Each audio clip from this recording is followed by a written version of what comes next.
This is what we are. We are.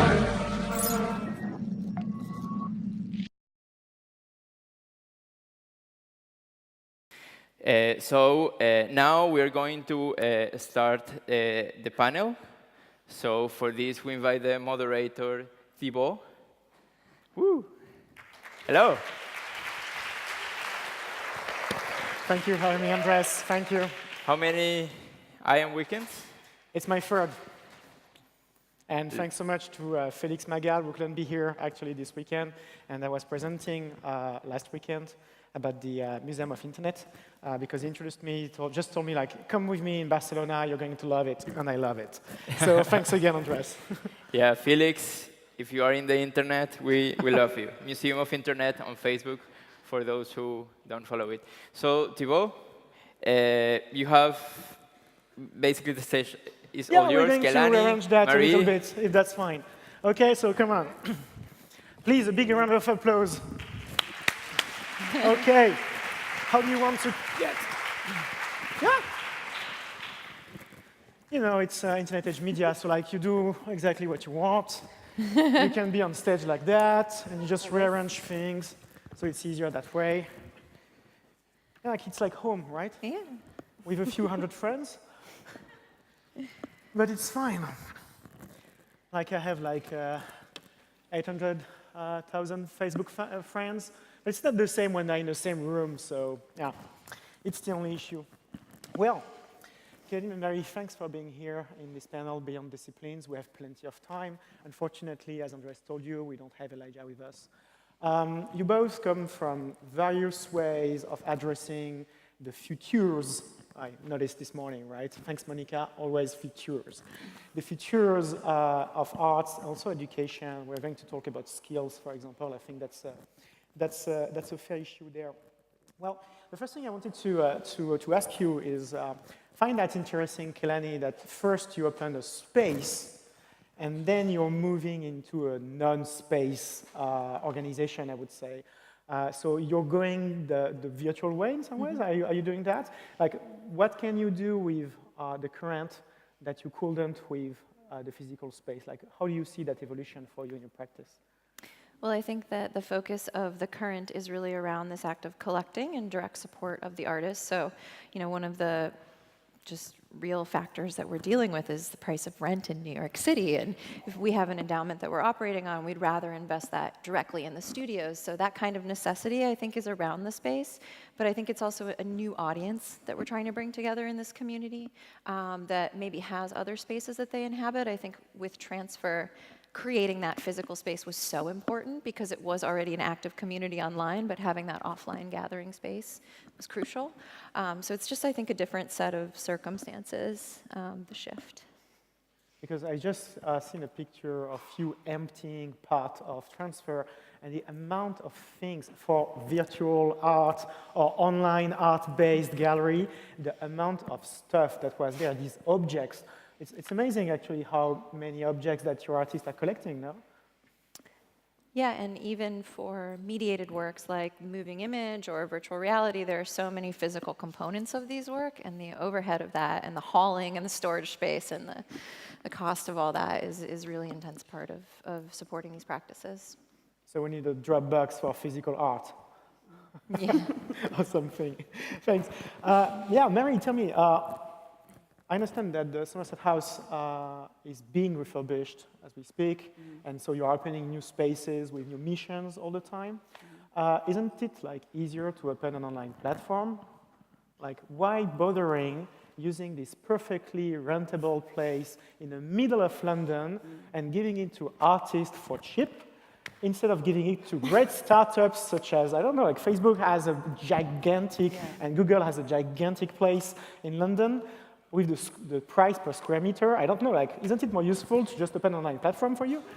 Yeah, I mean, yeah, totally. And also, Somerset House isn't, it's not funded by the government, which I think, you know, when you have, in the UK, you have these big organizations like Barbican and South Bank, and they're what we call national portfolio organizations. But Somerset House it's really weird in that the government own the building, but they don't run it. and we have to do all these kind of commercial things to keep it ticking over. I mean, it costs like $4 million a year just to keep it not falling down, basically. And the old director did try to sell it to a hotel chain, and it fell through 2008 when everything just kind of took a nosedive, and it just kind of sat derelict for ages. And my boss, he really firmly believes in, I guess, supporting the whole economy around artists at a very early stage. And I think for us, it's a bit of a no-brainer, really, because our mission is to present arts and culture. But we're in this situation in London where, much like you're saying in New York, property is getting unbelievably expensive. Artist studios are commonly owned by private landlords who hike, this is real, that someone hiked the rent in some big ones in Hackney, 270% with a month's notice. So that is totally kind of killing the whole, the sort of start of the economy that allows institutions to present work. So if you don't step in and protect at this level, 10 years down the line, there will be nothing for us to present. So I guess effectively, we turn the space into an engine to reach. It's quite selfish, really. We have to do that, and if someone doesn't make those steps to protect it, then there won't be any work for us to present in future. Well, not to mention that in exchange for the room, you are asking the artist to do a number of things that are not directly connected to their work of art, it seems, like child education, I would say, like child programs and commissions, maybe. So that's the exchange there, like this kind of work against rent. Sorry, say that again? That's the kind of exchange, this kind of work against rent. Yeah, I mean, everybody pays, but it is very heavily subsidized, I guess. And also, it's a lot more than just a physical space. So it's different in that they have access to a whole team who supports them and supports their practice, and they can apply for research opportunities and commissioning opportunities which are paid. So, and also, we have policy that no one does anything for free, and everything is set up on artist rates. So if someone comes to us and says, we want an artist to do a talk, or can my students do a studio visit, we always say, yeah, but you have to pay for it, and this is how much you have to pay. So people can actually earn their money back, So it is kind of a whole economy on its own. Yeah, I don't know if that answers the question, but probably not. No, that's interesting because it seems like you're also promoting artists to have many jobs, including something that is not closely related to being an artist in some ways. Yeah, I think it's about two things. One is about kind of offering them sort of gentle options to upskill and explore other ways to make an income that might make their practice more sustainable. That they can only stay with us for up to 2.5 years. So then after that, I guess artists move on to very expensive rents and, less access to a team who can support them, I guess, which is, difficult as well. But then the other part of that is actually we're actively looking for people who, I guess, want to be part of something that's bigger than just their own practice. And when I was brought in to do this, it was a really different climate, Like I've been doing this for 3 years, and since then, Trump's come in, Brexit happened, and there was a really notable shift, I think, in people's priorities, people wanting to come together, and that hugely informed the model. It was very responsive. And that's the thing with working with artists in this way, is that we have 85 artists in the building, and they come like it's an office and they work there, and you kind of read things very early on, like what the sentiment is. You read the sort of the collective mood, and you're able to respond to it. But yeah, it's about community, but it's also about upskilling, I guess. Well, Kelani, the kind of artists you get involved with, you promote, support, usually have skills that are easily applicable to, seems easily applicable to IT, to digital creation. Are they all the kind all working on the side and applying the same skills that they have for, let's say, motion design in a commercial space also? Yeah, because of the way transfer operates sort of behind the scenes, I don't have the resources that many galleries do to fully manage an artist's career. So I don't do representation in that I don't contract around relationships. I think that's part of the toxic kind of mechanism within the contemporary art market. So I'm always looking for studios who have the reins of their own practice and have some ability to either exhibit or support the drive to, go out and make the connections it takes to move an artistic career forward. But they all have jobs. I can't think of a single one that doesn't. So many of them are educators. Others are technologists, creative technologists. Some of the other skills that go into running a gallery people do professionally, and then they also support transfer in doing that. So PR, photography, these kinds of production things, material productions, carpentry. But there's always some way that they're finding the resources and facing economic realities to keep moving their practices forward.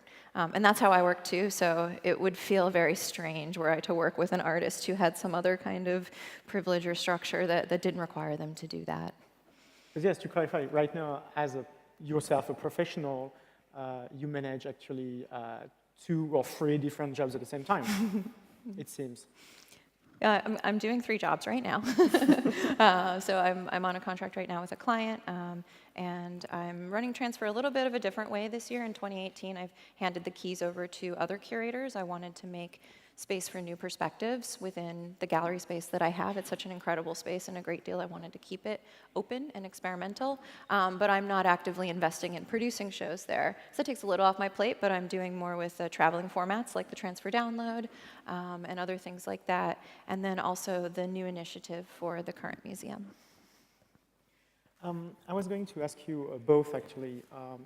We have used different words in our presentations to describe what we are doing. Is a network the same thing as a community? Which is a broad question, but like we've used extensively that. Like you're either a network, you're a community, or you're a community-based network. How do you see the 2 terms actually relating to each other? Good question. Like probably at Somerset House Studios, you think you are actually building a community there, and how would you describe that feeling of community? How do you describe that feeling of community? Well, I think the main time you see the difference between it being a network and a community is when everyone's drunk at a party. That's quite that's quite common. There's a lot of parties, and a lot of people have got to know each other through that. And actually, I mean, I joke, but then they've come to us with ideas to collaborate, and that is, that is meaningful. Art is social, isn't it? It shouldn't all be hard and austerity. But a lot of the artists that we have come to us through, I guess, being networked online. So we actively invited the majority of artists who are in the building, and a lot of that has been done through artists and their scenes and their scenes and their connections, and it's kind of done in a very networked way. And I guess we would hope that people would leave with professional connections that will help with their practice, but I don't know.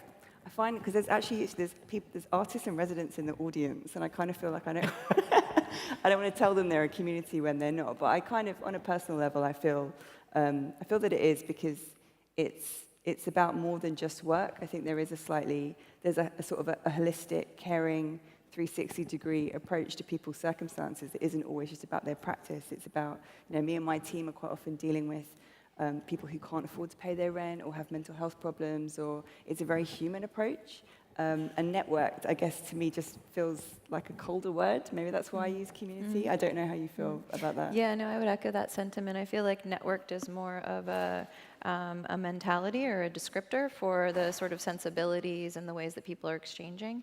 And at Transfer, we talk about it as a family, so it also feels warm here to be a part of IAM family. So we go kind of beyond community, but I think that really just stems from the fact that we all started and put it together kind of from the ground up together, so everyone has a real stake in it. And each time an exhibition was mounted at Transfer, an artist brought something new to the table, and that offering became this really special sum of all of the parts that is Transfer. It seems to me you're really telling us the difference between all these, the fallacy of connecting people in some ways. That it's not because you put links or links between 2 profiles that you are actually building a sense of community. And I think from a perspective that given the latest weeks of news regarding, regarding Facebook, for example, this whole description of, we are just connecting people is just not working. There's a difference clear that you just mentioned between a network and a community, and that's quite clear in my understanding there. Yeah. Speaking of, let's talk about network effect, maybe. Because you were mentioning you were doing circles, basically, like finding someone else that is a new network and just blossoming there. How do you work the diversity there? Because the problem of networks or news networks, for example, is that sometimes it closes down. Like algorithms are closing us down, but the network effects also closes down sometimes. How do you work this diversity aspect? It's been challenging, actually, I have to be honest. I mean, so I'm from London. I grew up in inner city London. I went to a comprehensive school. It's home to me. I mean, immediately before doing this, I wasn't living in the UK, and I was living quite rurally. But, you know, doing a job like this in the centre of London, I felt a real sense of responsibility, I think, about who these resources should be for and how you can liberate the resources an institution traditionally holds to share them more evenly and more fairly. And but yeah, if you're setting something up like this from scratch, I think your instinct is to look at what everybody else is doing and replicate those systems, to open application in the same way, to ask the same application questions. And when we did that, we just realized it was the same people applying for the same thing. And we also did this thing, actually, where we went to lots of other institutions and said, hey, we've got space for 85 artists. Who are you most excited by? And again, what came back did not feel very representative of the demographics. So this is like, I guess, I don't really know what the answer is to that, but our process, and I don't know if it's right or wrong really, has been that networked approach in that just saying, here's an opportunity, apply for it, didn't work. So we used the artists and their networks and who they were excited by, and that totally like opened our eyes up to all sorts of work that we weren't looking at, scenes we didn't know about. We just blew that whole thing up of what I originally thought it was going to look like, I guess. And through that, like, we actually do have a community that's very representative of the London demographics. But I don't know, there's all sorts of questions around, is that nepotistic? I don't know. But for me, it was the only effective way to achieve that. And it's still a question I ask, I guess, how we can develop maybe more above-board systems that enable that to happen quite naturally. But it is challenging. We'll get back to failures also later on. I wanted to ask both of you something about age also, or the way you're seeing things evolve, because we're also here to address 2025, the year 2025. Are you seeing already some things that are changing in the way artists are thinking about their career, about their needs also? Because these kind of spaces didn't exist a few years ago, or this kind of movements, as you were saying, didn't exist a few years ago, and the artists had other ways to try to develop their practice. How are we seeing right now the evolution of the needs and the will of these artists? That's a question for both of you, but Kelani, you might begin. I think it becomes more and more complex every year. I think the lines between creators and artists are very blurred, and the ways that resources come to those two types of practice are becoming more and more complex. I think that there's no really one answer for what the future holds. I was having a great chat last night with Alan Warburton about this, and it kind of goes to the individual themselves to sort of decide the balance they want their life to have, you know, the sacrifices you have to make to spend most of your life in a studio or creative practice versus working for commercial interests. But I think that space is going to continue to get very murky, and that's why experimental approaches to making sure artists have access to technology and are able to experiment with these things as they're developing is really crucial. Well, actually, speaking of, what is the skills required right now for an artist, according to you? From what you see at the networked avant-garde, I would say, I'm borrowing from this wonderful way to look at it. What are the kind of skills that we should nurture into young artists? Like, it seems like actually like business skills, or what I say, sellable? Or Yeah, I mean, I think it's quite a basic thing, I guess, but artists being able to articulate their work is quite key. And I think we do a lot of work with artists who we see potential in, but they're not always so good at like speaking the language that makes the industry want to book them or promote them or put them on in the gallery. I think that's integral. Yeah, I don't know really what skills. Our guys, they're so broad. Network, the way that the network avant-garde has worked within the walls of transfer is very interesting in that, certain artists are maybe more inclined to shout about themselves or do self-promotion. Yeah. And in those cases, when I'm producing a show with an artist like that, okay, PR is taken care of. You got that covered. You probably have better PR connections than I do, honestly. Awesome. And then there's another artist who's maybe not quite as social. Maybe that's not the way that they perpetuate their practice. But for example, Roland Leonard is an incredible photographer. And the documentation of his work and the way that he pushes forward into new ideas around documentation that can then be applied to other artists. So by kind of, sort of sharing all of these resources and pooling them, we end up with one set of skills that are incredible. We'll have an artist stay late one night doing micro soldering, for example. Daniel Temkin brought his soldering iron to the gallery one night when Alma Aloro's animation machine had a malfunction. So it's this kind of, balancing and sharing. It's almost like load balancing on servers, I feel like, the way that these skills are shared within the transfer community. It's really beautiful.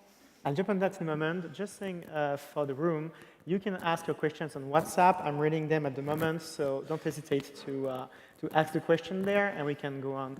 I was going to ask you, what kind of documentation do you have of the whole process? Because it's the first season of 2.5 years, right?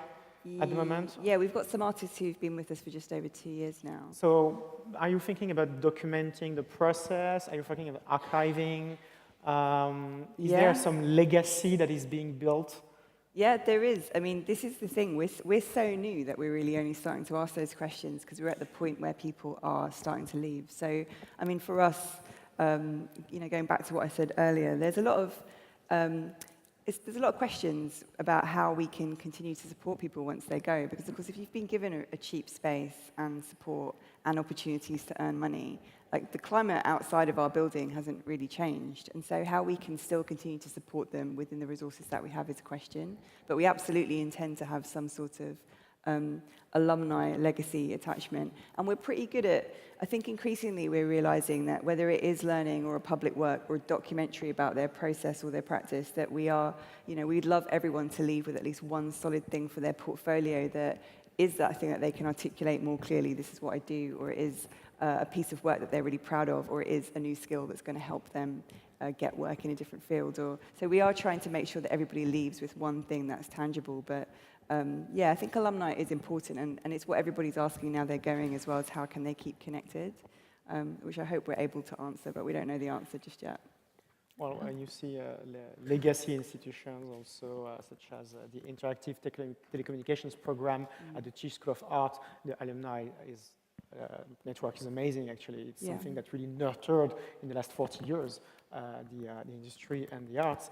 I'd like to speak to that point on legacy in regards to the current museum also, because I think that obviously as an institution, that kind of legacy is the mission. But we're approaching it in a very different way and thinking about all of our supporters becoming stewards, and even looking at things like decentralized storage for our preservation grade storage, and how could you actually have a box in your home where you're helping to host and preserve this collection. One possible future, right? Not only around the actual storage of the works, but also the life around them, because with time-based media, it requires playback, it requires performance, it requires some sort of enacting, and so to have a network of humans responsible for that and embracing that, I think it's a real interesting potential for the current. I propose to remember the future together. So what advice would you give yourself from 3 or 4 years ago? Something that failed, because it's important to talk about failures too. Obviously, we are glad to welcome you because it worked out, or it's being worked out, I would say. But yeah, let's not be shy about that. Like, is there something you have to tell young Kelani, don't do that, it's not gonna work? Same for you, Mary, from 2 years ago, maybe? Actually, in the course of putting together this presentation, I had to cut out some of these pieces, but what I realized is kind of the opposite. The things I didn't know were to my advantage. So a lot of what I didn't know about the ways that the contemporary art world works right now, for example, I've never had institutional training. I never worked in a gallery or museum before opening one. Everything was DIY through collective activity. I didn't have a lot of the conceptions and ideas already in my head about the way things should work. So it let me be much more open to the way things could work or ought to work and able to be kind of receptive to that. I think that what I would tell her is just keep going. It's going to be easier. One day you'll be on a blue stage in Barcelona. It'll be fun. Yeah. Mary, anything? I think my answer to this is very cliched, I have to say, but it is. I guess it is just to my younger self about failure itself, really. Because when you're, with the project that we have, so much of the work that we're presenting isn't about being finished or polished or perfect. It's about trying. It's about failing. It's about trying again. And it is a total cliche, but as a practitioner, even if you're not it's the way artists work all the time. Don't spend ages planning. Don't spend ages overthinking. Just do it, because failure is actually, and mistakes is what makes it better. So no regrets, I would say. Just fucking do it. That's Just a really important just do one. it. I learned that from my time in a co-working space in Philly. Just fucking do it. It's Yeah. put something out there, let yourself fail. You'll learn so much more than just sitting, wringing your hands in a room somewhere. Yeah, absolutely. So speaking of doing right now, for 2025, what do you want to remember in 2025? What's the best thing that can happen to you in the next year that you want to remember fondly in 2025? Sounds like ages away, but it's really not, actually. It's what, 7 Yeah, so years? that's close. It's like super close. It's super close. I don't know. I mean, I would, what do I want to remember? I mean, I would love the project that I'm still doing to still be there. I mean, to go back to your original question, I think, why not just sell it to Facebook or Google to have a super slick, high-tech headquarters? That could happen. I think so much has happened since we put this pledge in to safeguard a space for cheap artist space in the world that we never saw coming. And our narrative and the direction I get is still the same. But I do worry that, I don't know, in the longer term, maybe other financial stresses means that it isn't possible. So I would hope that, not only does this still exist, but actually other kind of parts of London or internationally recognize the value of kind of gifting people a free building without rent when there's so much empty property to artists. You can actually have a sustainable economy which allows artists to make work. So yeah, I'd like to see our model experimented in different places, I think. Thanks, Kelani.